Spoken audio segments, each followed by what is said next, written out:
Hola, buenos días. Me llamo Carlos y les voy a mostrar en este video tutorial cómo realizar el ensamblaje de un PC.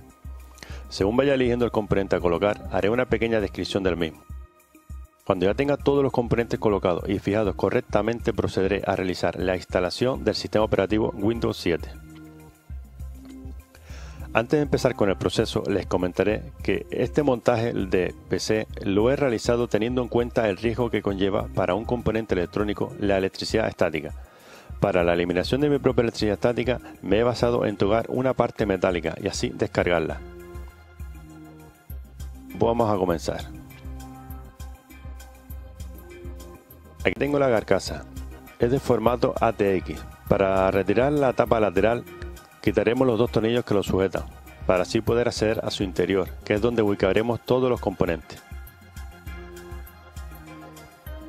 En este caso nos encontramos que viene incorporada la fuente de alimentación con una potencia de 500 vatios. Esto es una cosa muy importante a tener en cuenta a la hora del montaje, ya que si optamos por montar una torre y no nos percatamos de su suma total de los vatios que tienen los componentes y nos quedamos cortos. También viene con un ventilador trasero para sacar el aire caliente que genera en su interior todos sus componentes. También podemos ver el cable de corriente, junto con una bolsita de tornillos y los separadores que nos harán falta al final para la fijación de los componentes. Física de esta placa base podemos señalar el socket para el procesador, que es un modelo 775. También tenemos por aquí los slots de memoria RAM. Contamos con dos.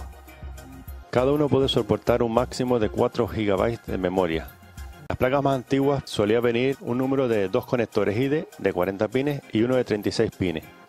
Este último era para conectar las disqueteras, que hoy en día están en desuso por los avances en el desarrollo de otros medios de almacenamiento de información. Este es el conector de corriente para la placa de 24 pines. Este ya se ha estandarizado. En las placas más antiguas venía de 20 pines. Esto se debe a la nueva variedad de componentes y a su mayor necesidad de potencia. También podemos observar estos conectores, con su parte interior en forma de L. Son conectores SATA, los sustitutos mejorados de los conectores IDE, dando una mayor velocidad de transferencia y recepción de datos. Pegadito a los conectores SATA tenemos el LED, que se ilumina para indicar si la placa tiene entrada de corriente. Y junto a este vemos el jumper azul, con el que podemos resetear la BIOS si nos fuera necesario. Por aquí tenemos donde van las conexiones del panel frontal, como puede ser el Power LED para ver cuándo está encendida la torre, el HD LED que nos indica si el disco duro está trabajando, el speaker que nos devuelve los sonidos acústicos tanto para verificar el perfecto funcionamiento de los componentes como la mala configuración, etc. Otros conectores con los que contamos son los USB del panel frontal. Estos de aquí son los conectores de audio del panel frontal, con el que podremos tener la salida y la entrada de audio. Los dos slots de color azul claro son slots PCI, que son usados para la ampliación del hardware, como puede ser una tarjeta de red o cualquier otro componente. El slot más largo de color azul fuerte es para componentes PCI Express, con un máximo de 16 por. Aquí tenemos otro pequeño, que es un slot para componentes que necesiten PCI Express 1 por. También se puede apreciar con bastante claridad la ubicación tanto del chip puerto sur como del chip puerto norte. Pegado a este se ubica la pila botón 2032, gracias a la cual conseguimos mantener la configuración de nuestro PC cuando este se encuentra apagado. Este conector de 4 pines es también para dar corriente a la placa base. Comentar que hay veces se nos puede quedar sin conectar y ello nos da el fallo de no arrancar el PC de forma correcta. Para terminar de comentar la parte interna de la placa, voy a comentar los conectores para el ventilador del procesador. Este es para los ventiladores con conexión de 4 pines, que es mi caso. Y aquí se encuentra otro para conectar la conexión de 3 pines. Ahora nombraré la parte de la placa, donde serán conectados los dispositivos de forma externa. Tenemos por aquí los conectores de audio, los conectores de dispositivos ópticos. Este es para la conexión de red. Con este conector vemos que la placa trae la tarjeta de red integrada. Debajo tenemos los conectores USB, esta placa trae 4. El puerto VGA, con este puerto también verificamos que la placa viene con la tarjeta gráfica integrada. Puerto HDMI, es un puerto que se utiliza para una mejor calidad de imagen. Comentado todo lo anterior referente, podemos apreciar es un tamaño pequeño, prácticamente cuadrado y con ambas superficies casi planas. Comentar que en versiones anteriores los microprocesadores venían con un gran número de patillas con las que se conectaban al socket. Aquí tengo el disipador y el ventilador, que son conjuntamente parte del sistema de refrigeración del procesador. Para poner el micro y su propio sistema de refrigeración lo voy a hacer fuera de la carcasa, porque para enganchar el disipador a la placa base se ejerce algo de fuerza que hace que la placa se doble y se pueda dañar. Para colocar el micro en la placa levantamos la palanquita. Comentar que esta palanquita es la que le da el nombre de SIF al socket.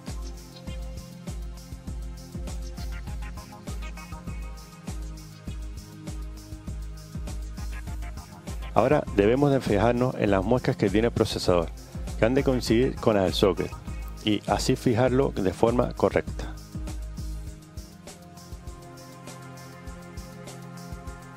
Lo ponemos en su posición y lo fijamos.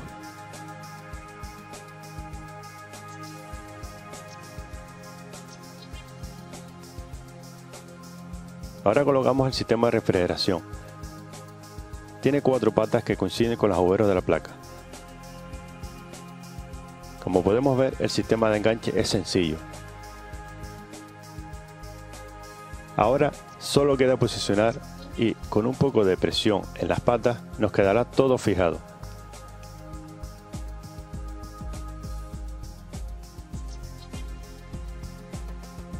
Y nos quedará solo conectar el ventilador a su toma de corriente de 4 pines.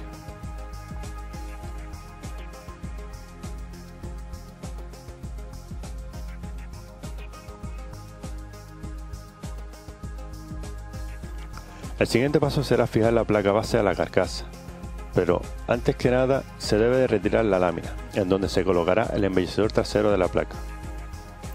Para retirar la lámina hay que darle unos movimientos para que rompa la unión con la que viene.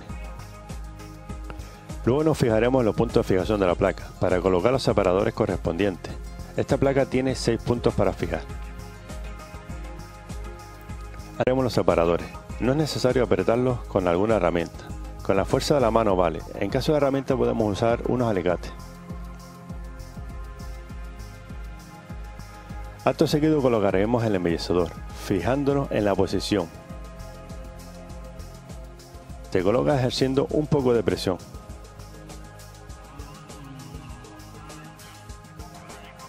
Llegó el momento de ubicar la placa base. Debemos de cogerla de forma firme, segura y a ser posible no tocar demasiado los componentes de la placa. Luego la atornillaremos a la carcasa.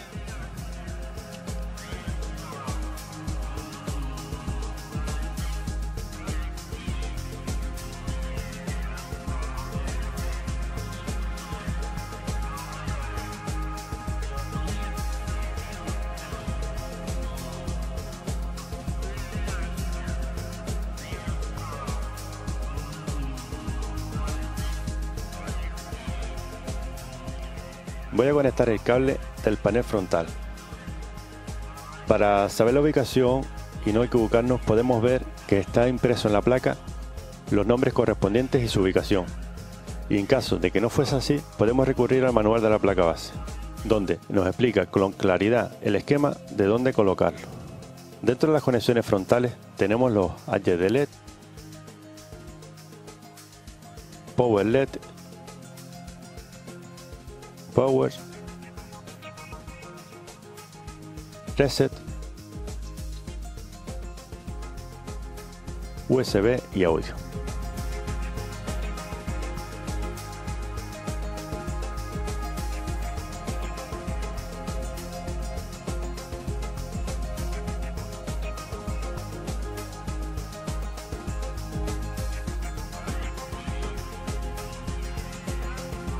Le toca el turno al